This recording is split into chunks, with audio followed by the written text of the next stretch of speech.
Hey guys, I'm Stephy Steph and this is Bobby, and this is an episode of Motorcycle Diaries. Bobby, what are we talking about today? That's right. We are Between 20's Motorcycle Diaries. I want to get into something. We are up here in the Arkansas mountains. I want to give advice for people in their 20s, 30s, 40s, 50s, and beyond.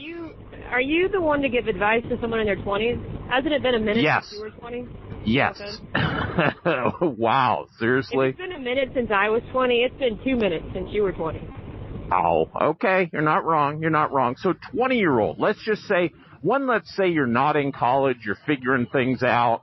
I would say talk to as many people as humanly possible. Try to figure out what you're going to do. Don't be terrified at doing something that may not work out. Just get in there and muckety-muck and check it out.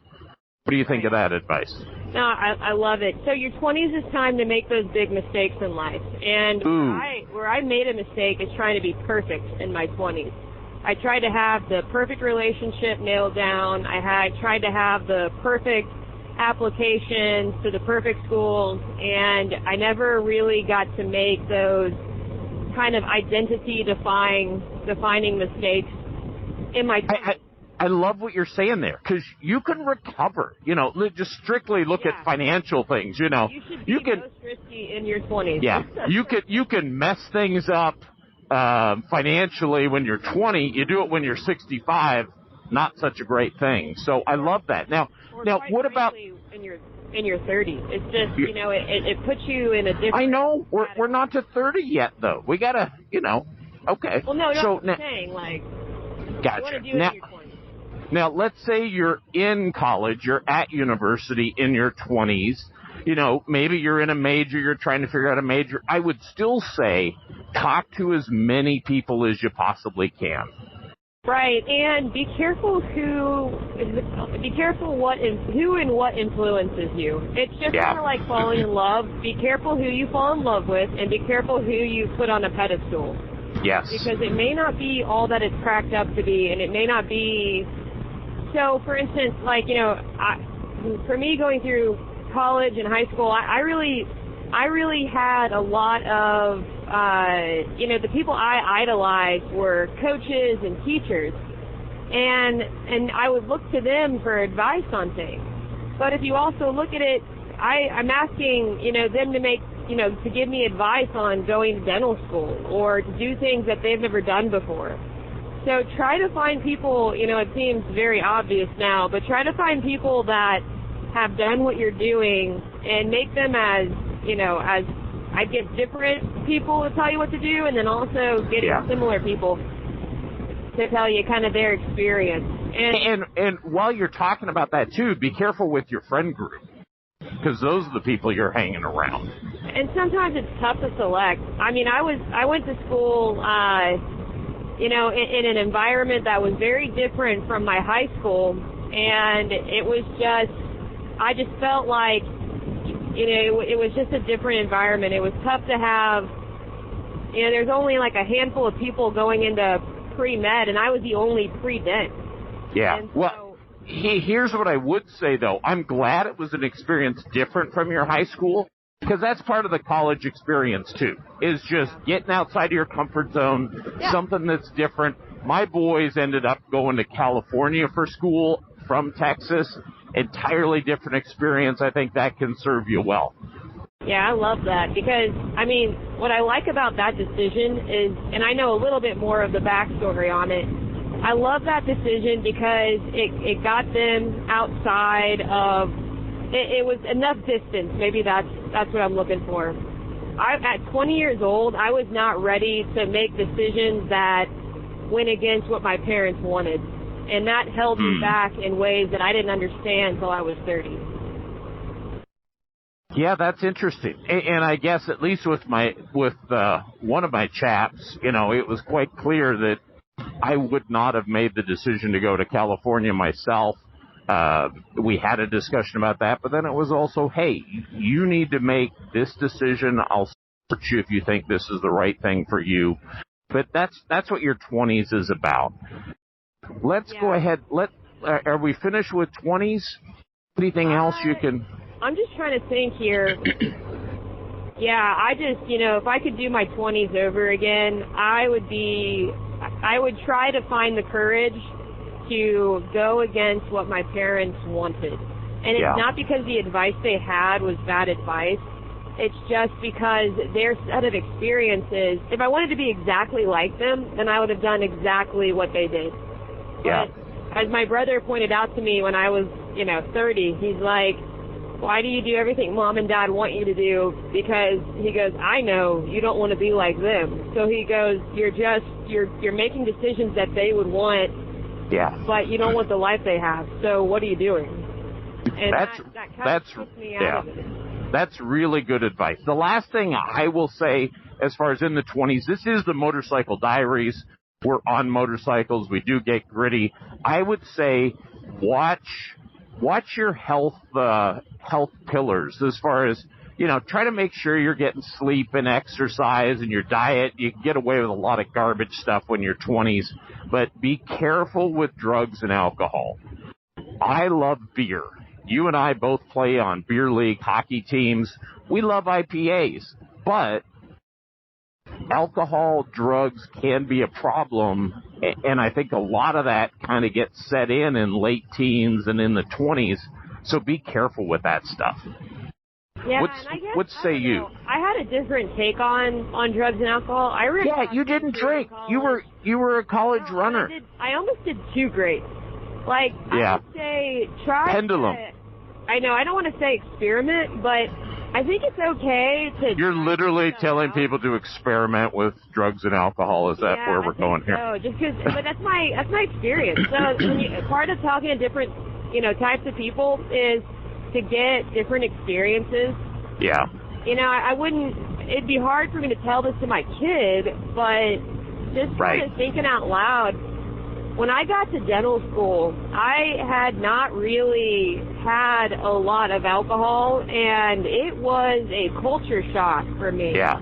And there were things, and it's different from not drinking because of, maybe a religious kind of ordinance.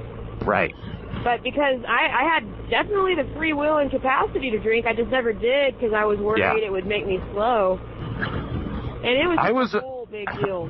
I was a former professional drinker by the time I got to dental school, and, it was not that big a deal, and, the problem is you drink, it's hard to get up and do stuff the next day.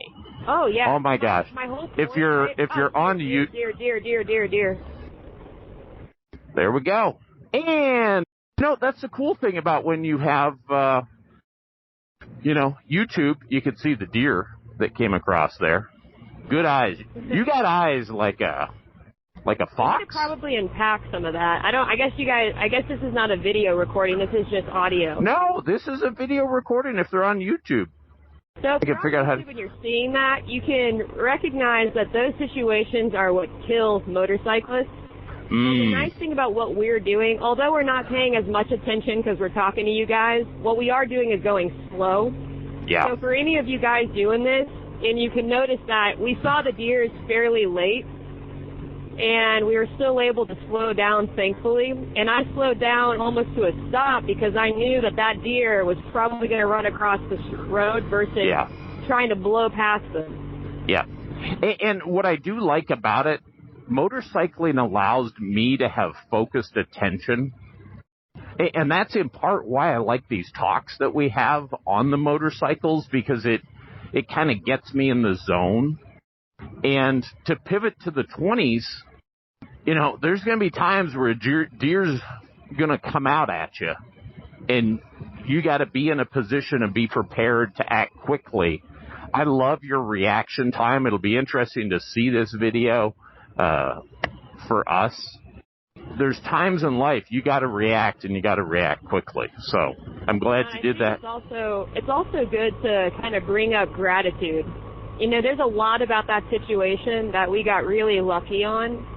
And my dad has ridden motorcycles for a long time, and he always talks about it's always good to have a little bit of respect and fear when you're out there. You don't want to be fast, but you want to respect that you're out of control. And the guy who invented or created the motorcycle safety course was actually killed by a deer in Texas because he hit the deer. Yeah, and it just goes to show it doesn't matter how much of a skilled rider you are. It's just you get lucky or not. Back there, we got lucky. Yep, and we're also taking precautions, but we did get lucky. Yep, and the good thing is, you saw it, you verbalized it, And I know it probably on the video it's probably going to look like a very easy situation. It'll look like nothing. It'd be like, when you're on a bike, you get zero mistakes. Yeah. I hit that deer, man, I don't know. Yeah. Yeah. Thanks for carrying all our camping stuff, by the way. Stephanie's on a BMW GS. She's carrying all the stuff. I'm on this gorgeous little machine. Back to what we were talking about prior, it was, the whole thing with drugs and alcohol, and it doesn't make you feel very good.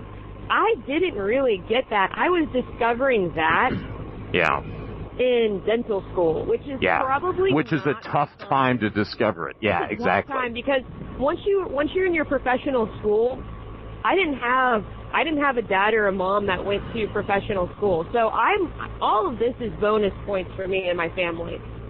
And so for me, I probably would have been better to treat it very similar to how I treated high school and college, just nose to the books. As far as getting in, I still got into the residency programs I wanted to, but it was I got lucky. No, I hear you. Being more strategic. And Steph, what I want to do, I want to end this off on the 20s talk, just to say, there's times in your 20s you're going to have a deer come at you. And some of it's preparation as far as how you deal with it. Some of it's going to be luck as far as how you deal with it. We've got some beautiful views right there. But man, we're with you. Talk to people. Be careful with your friends. And I would wrap it up and just say, and I know you're trying to do that too, but I would say your top 3 things for your 20s: make mistakes. Have the courage to make mistakes. Go to the college that you want to go to. Not with your parents. It's your first big decision in life. Go to the college you want to go to. If you can't afford it, there's financial help. Don't make mistakes that'll kill you. And then the third, of course. And then the third thing is try to figure out who you are. And it's not all about the books and the studying. I know you need those things to get into school or a professional school, but you got to take those years in your 20s. That's where the mistakes become harmonious with figuring out who you are, because you tend to figure out who you're not before you figure out who you are. Yep, I hear you. Well, listen, guys, if you like what we're talking about, thanks for joining us. Please hit the subscribe button. Later. Bye.